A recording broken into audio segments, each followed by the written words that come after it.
It may not be possible. The defense would have to agree to it. The defense will agree to it. I'll see to that. I'll engage the boy's lawyers, and if it appears he's innocent, I'll spend $100,000 to defend him. And if he's guilty? If he is guilty, I won't spend a single cent to save him from the electric chair. Thank you, Mother. Thank you.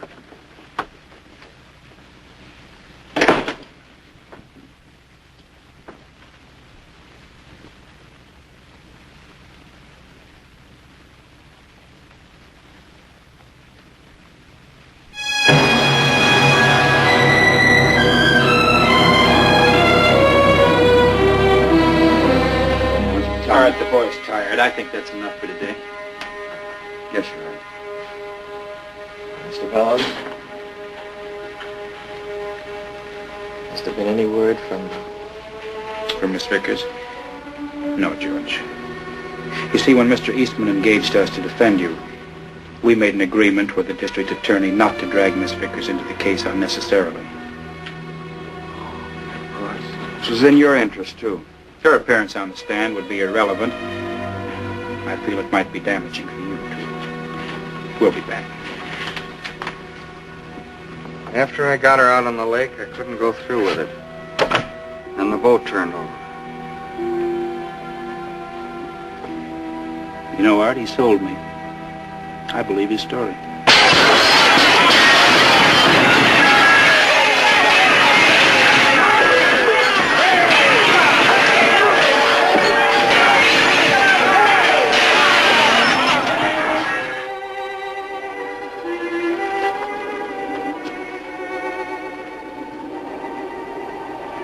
No more newspapers, Lulu. Remember, I told you.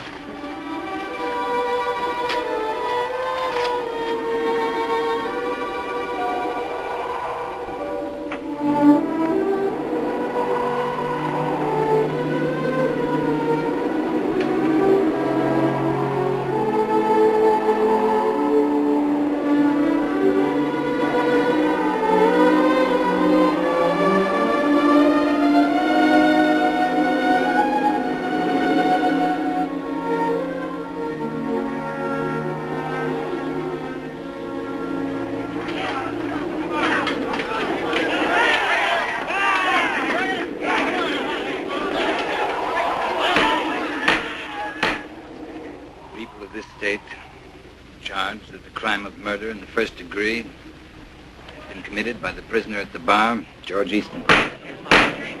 They charge that this same George Eastman, willfully and with malice and cruelty and deception, murdered, then sought to conceal from the knowledge and justice of the world the body of Alice Tripp. It will be for you, ladies and gentlemen, to decide what shall be done with this man who has flouted every moral law, broken every commandment, who has crowned his infamy with murder.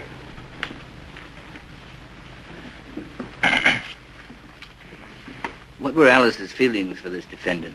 She was in love with him. Everybody knew that. What was this rule exactly, Mr. Whiting? It was to keep the foreman and members of the staff from fooling around with the girls that were working there. One night last August, I called Alice to the telephone. It was him calling. Doctor, you never saw this young man? No. But after she left my office, she sat talking for a long time with a man in a coupe. Objection! Sustained. Along about 9 o'clock, he stumbled into my camp. His clothes were wet and he looked scared and shaky. Well, this man was at the bus station with this girl. They were quarreling, and she said she wouldn't leave the depot unless he promised. Coroner, did you conclude that violence had been done to Miss Tripp prior to her death by drowning? Well, apparently the young woman had been struck by a dull instrument with sufficient force to stun her. I told him there wasn't nobody else on the lake, and then he took the pencil and signed the name of Gilbert Edwards. In short, having signed a false name, Isn't it a fact he then proceeded to make sure that whatever took place in the lake would be observed by no one? I object, Your Honor. No one, that is, except the unfortunate person he knew would be in no position to testify, the girl who was expecting him to take her to the altar, the girl he drowned. Your Honor, the prosecution must not be allowed to make Your these Honor, inferences. I withdraw the question. The people rest. This boy is on trial for the act of murder, not for the thought of murder. Between the idea and the deed, there's a world of difference. And if you find this boy guilty in desire, but not guilty in deed, then he must walk out of this courtroom as free as you or I. However, since the prosecutor lacked evidence, he's given you prejudice.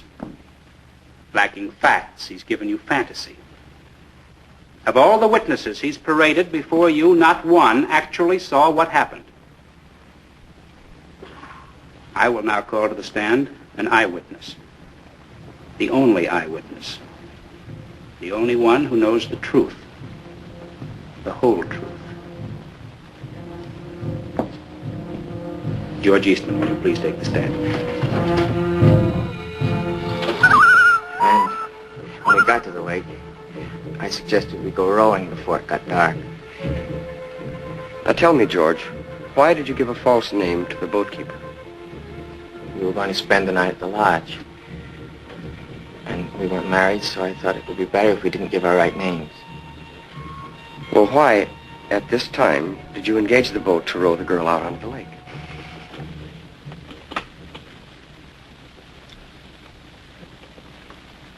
In the back of my mind was the thought of drowning her. But I didn't want to think such things. I couldn't help myself. I couldn't.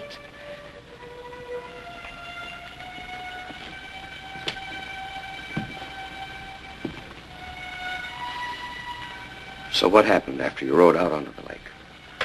I knew then that I couldn't do it. I couldn't go through with it. And then you had a change of heart. I object. He's leading the witness. Objection sustained. Counsel will refrain from leading the witness. Yes, Your Honor. What happened then, George?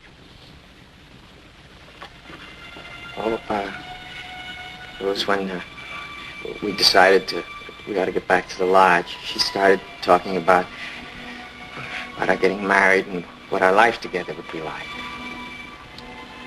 What was your reaction to that? To her talking that way? She just looked at me. She knew it was hopeless. She accused me of wishing she was dead. Did you, George? Did you wish she were dead? No, I didn't. I wasn't thinking of that anymore. What were you thinking of at that moment? I was thinking of somebody else. Another girl. You were thinking that this other girl and her world were lost to you forever.